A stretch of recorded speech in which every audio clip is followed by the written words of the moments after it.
اعوذ باللہ من الشیطان الرجیم بسم اللہ الرحمن الرحیم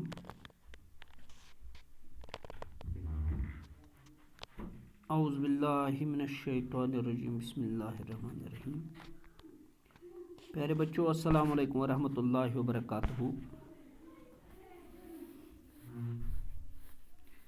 میں Mohammad Ramzan Bande, government middle school یملر پائن زون راجوا ڈسٹرکٹ کپوارہ، آپ کے سامنے 12ویں جماعت اور 11ویں جماعت یعنی 11th اور 12th کے اردو کے حوالے سے حاضر ہوں، اور میں یہ class government higher secondary school Behnipora کے پرنسپل صاحب کے حکم کی تعمیل میں دے رہا ہوں۔ آج کا جو کلاس ہے وہ اردو غزل کی تعریف و تکنیک کے حوالے سے ہے۔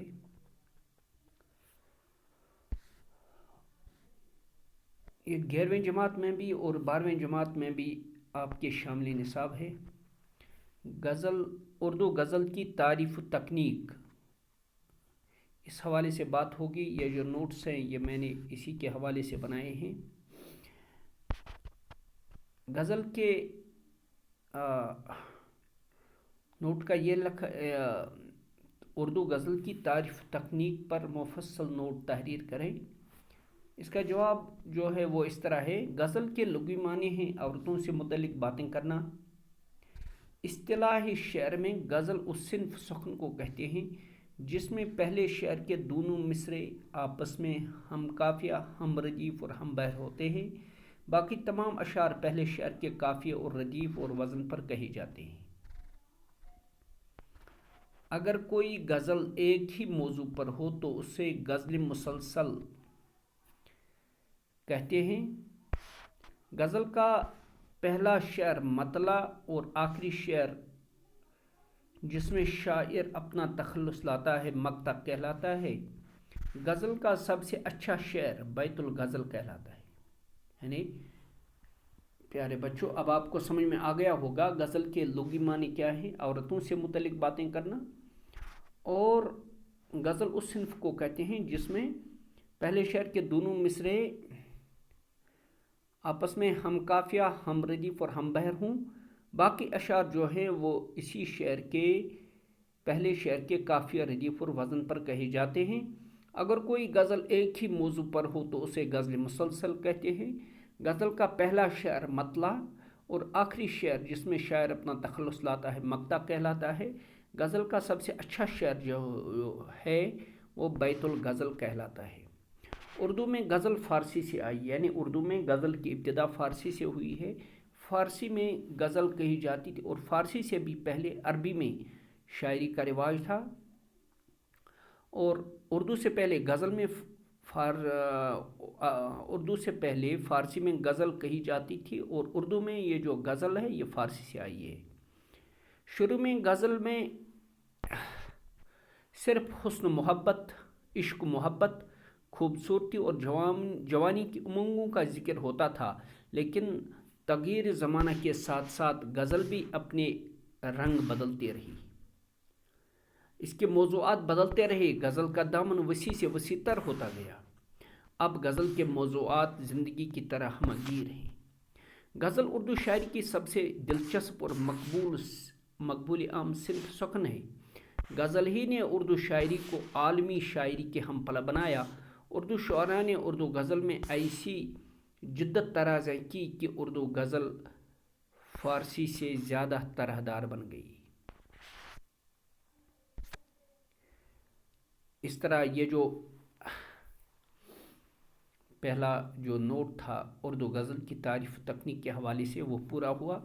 اب دوسرا ہے غزل کے ابتدا اور ارتقاء پر ایک نوٹ تحریر کریں۔ اس کی وضاحت کچھ اس طرح سے ہے۔ غزل کی ابتدا کیا ہے اور یہ غزل کیسے ارتقاء پذیر ہوئی۔ یہ ٹاپک ہے، یہ بھی 11th کے لیے بھی ہے اور 12th کے لیے بھی ہے۔ اردو غزل گوئی کا جو آغاز ہوا وہ دکن میں ہوا۔ دکن جس کو آج ہم حیدرآباد کہتے ہیں یا جنوبی ہندوستان، جنوبی ہندوستان کا علاقہ جو ہے جس کو دکن بھی کہا جاتا ہے، حیدرآباد اسی سائڈ میں ہے۔ اردو غزل گوئی کا آغاز جو ہے، ابتدا جو ہوا وہ دکن سے ہوا۔ سلطان محمد قلی قطب شاہ، یہ جو بادشاہ تھے، اردو کے پہلے غزل گو شاعر ہیں، لیکن اردو کے پہلے باشعور غزل گو شاعر ولی دکنی ہیں۔ ولی دکنی نے اردو غزل کو سربلندی عطا کی۔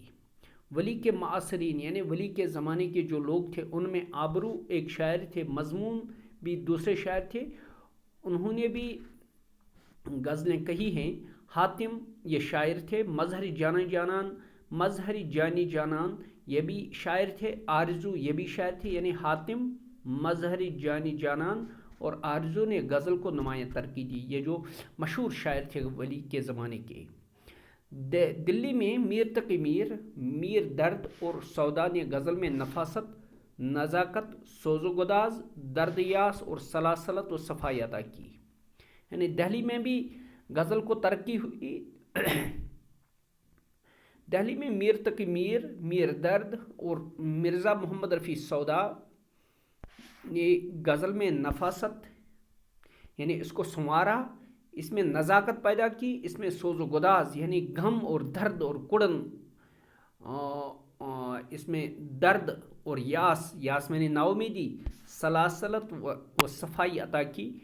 ان لوگوں نے غزل میں یہ چیزیں بر دی، نفاست، نزاکت، سوز و گداز، یہ الفاظ آپ یاد رکھیں۔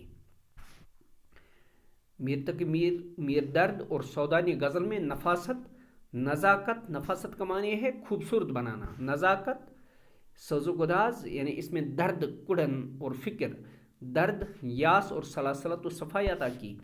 1857 یعنی جس کو غدر کے نام سے بھی پکارا جاتا ہے، کہ ہنگامے کے بعد دلی تباہ ہوئی اور لکھنؤ شعر و ادب کا گہوارہ بنا۔ یعنی دہلی میں 1857 میں تباہی آ گئی، دہلی تباہ ہو گئی، اور لکھنؤ جو ہے، لکھنؤ کا شہر، وہ شعر و ادب کا گہوارہ بنا اور تمام شاعر وہیں چلے گئے۔ یہاں پر مصحفی ایک شاعر ہے، میر حسن وہ بھی ایک شاعر ہیں، اور جرأت وہ بھی ایک شاعر ہیں۔ انہوں نے غزل میں معاملہ بندی، بزل سنجی اور اریانی پیدا کی۔ یعنی جب لکھنؤ میں شعر و ادب کی محفل سجی، جب تمام شعراء لکھنؤ چلے گئے، تو وہاں پہ جب شاعری کی محفل جمی، تو وہاں پہ شاعر جو تھے، مشہور شاعر، ان میں مصحفی تھے، میر حسن تھے اور جرأت تھے۔ انہوں نے غزل میں معاملہ بندی، بزل سنجی اور اریانی پیدا کی۔ ناسک اور آتش نے دبستان لکھنؤ کی بنیاد ڈالی۔ یعنی دبستان لکھنؤ میں شروع میں ناسک ایک شاعر تھے، آتش یہ بھی شاعر تھے، ان کا تخلص حیدر علی آتش ان کا پورا نام تھا۔ انہوں نے دبستان لکھنؤ کی بنیاد ڈالی اور غزل میں مضمون آفرینی، لفاظی و معاملہ بندی اور بلہوسی کا شکار ہوئی۔ یعنی انہوں نے دبستان لکھنؤ کی بنیاد ڈالی اور وہاں پہ جو شعراء اس دبستان لکھنؤ کے ساتھ جٹ گئے، انہوں نے غزل میں مضمون آفرینی، لفاظی یعنی الفاظ کو بنانا، معاملہ بندی اور بلہوسی پیدا کی۔ دبستان لکھنؤ نے داخلیت کے بجائے خارجیت پر زور دیا۔ یعنی دہلی اور لکھنؤ میں فرق یہ ہے،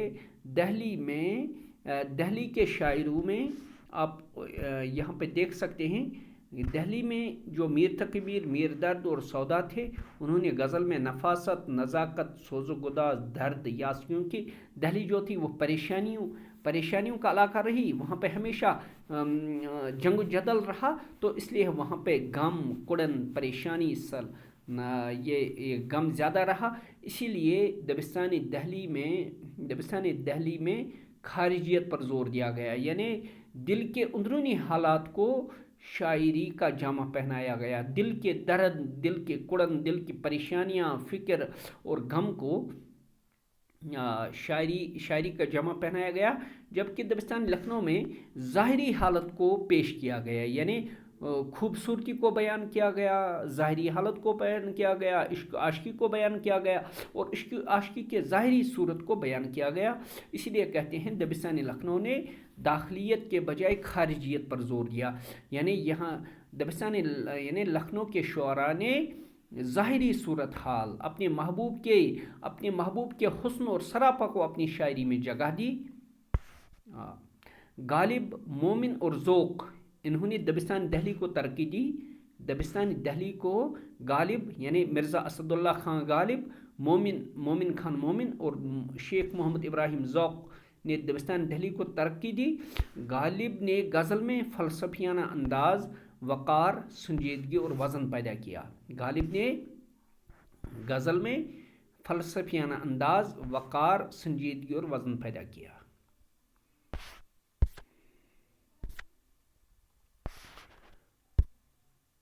مومن کی نازک خیالی، مومن کی نازک خیالی، حسن اور نفاست نے غزل کو نکھار بخشا۔ مومن کی نازک خیالی یعنی مومن خان مومن شاعری میں نازک رویہ اختیار کرتے تھے، نازک خیالی وہ بیان کرتے تھے۔ انہوں نے غزل میں حسن یعنی خوبصورتی، نفاست یعنی اس کو آراستہ کیا، انہوں نے غزل کو نکھار بخشا۔ ذوق نے زبان و بیان کے لحاظ سے غزل کو بلندی عطا کی۔ شیخ محمد ابراہیم ذوق کا جو طرز ادا ہے، طرز بیان تھا، انہوں نے غزل کو بلندی عطا کی۔ غدر کے بعد یعنی 1857 عیسوی کے بعد لکھنؤ کے ساتھ رامپور، حیدرآباد، بھوپال میں بھی شعراء کی پذیر آرائی ہوئی۔ یعنی لکھنؤ جب دہلی تباہ ہوئی تو دہلی کے تباہ ہونے کے بعد لکھنؤ میں جب شعراء کی محفل جمی تو اس کے ساتھ ساتھ رامپور، حیدرآباد اور بھوپال میں بھی شعراء کی پذیر آرائی ہوئی۔ ان میں دہلوی اور لکھنوی انداز گل مل گیا، یعنی ان جگہوں پہ دہلوی طریقے پر بھی شاعری ہوئی، لکھنوی طریقے پر بھی شاعری ہوئی، یعنی خارجیت بھی ہوئی اور داخلیت بھی ہوئی۔ شاد عظیم آبادی، جگر مراد آبادی نے یہاں پہ غزل کی روایت کو آگے بڑھایا، یعنی رامپور، حیدرآباد اور بھوپال میں شاد عظیم آبادی، جگر مراد آبادی نے غزل کی روایت کو لکھنوی اور دہلوی انداز کے ساتھ آگے بڑھایا۔ 20ویں صدی عیسوی میں غزل بھی پوری دنیا کے ساتھ تبدیلیوں کا شکار ہوئی۔ یعنی 20ویں صدی یعنی 1901 کے بعد یا 1920 کے بعد 20ویں صدی عیسوی میں جب 20ویں صدی شروع ہوئی تو غزل بھی پوری دنیا کے ساتھ تبدیلیوں کا شکار ہوئی۔ اس کے موضوعات میں ہمہ پیدا ہوئی۔ اس صدی میں علامہ اقبال نے غزل میں انقلابی تبدیلیاں پیدا کی، یعنی علامہ اقبال نے اسی صدی میں 20ویں صدی میں غزل میں انقلابی تبدیلیاں پیدا کی۔ ترقی پسند تحریک نے شعراء کے سوچ اور انداز کو بدلا۔ ترقی پسند تحریک جو ایک تحریک چلی 20ویں صدی عیسوی میں، اس کے ساتھ شعراء بھی وابستہ ہوئے، مصنف بھی وابستہ ہوئے اور شعراء کے سوچ اور انداز کو انہوں نے بدلا۔ غم جانا کی جگہ غم دورہ نے لی، یعنی غم جانا کا معنی ہے اپنے معشوق کا غم، اپنے معشوق کی فکر، اپنے محبوب کا پیار، اس کی جگہ غم دورہ یعنی زمانے کے غم نے لی۔ مزدور اور غریب کی حمایت میں غزل آگے آئی، یعنی مزدوروں اور غریبوں کی حمایت میں غزل آگے آئی، یعنی غزل میں شاعروں نے مزدوروں اور غریبوں کی حمایت میں غزلیں کہیں۔ فیض احمد فیض، جانثار اختر، مخدوم محی الدین نے غزل کے ذریعے عوامی امنگوں کی ترجمانی کی۔ فیض احمد فیض بڑے شاعر ہیں، ترقی پسند شعراء کے۔ جانثار اختر ہیں، مخدوم محی الدین نے بھی ہیں، انہوں نے غزل کے ذریعے عوامی امنگوں کی ترجمانی کی، یعنی مزدوروں اور غریبوں کے مسائل کو اپنی غزلوں میں جگہ دی۔ 1947 میں جب بٹوارا ہوا، ہندوستان دو لخت ہوا اور پاکستان وجود میں آیا تو بنگلہ دیش بھی پاکستان کا ایک حصہ بنا، تو اس طرح 1947 میں جب بٹوارا ہوا تو غزل کا رنگ بدل گیا، یعنی 47 میں پاکستان وجود میں آیا، بنگلہ دیش بنا، بنگلہ دیش بھی وہ مشرقی پاکستان کہلایا گیا، تو اس زمانے میں غزل کا رنگ بدلا، اجتماعیت کی جگہ انفرادیت نے لی، امید پر نا امیدی چھا گئی۔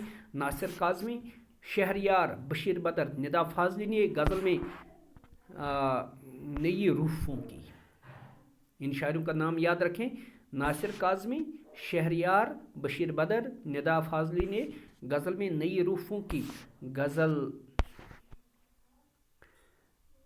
غزل عصر حاضر میں بھی آب و تاب کے ساتھ اردو شاعری کی مملکت پر براجمان ہے۔ پیارے بچوں، یہ آپ کو دو سوال، دو نوٹ آپ کے سامنے آ گئے پوری وضاحت کے ساتھ۔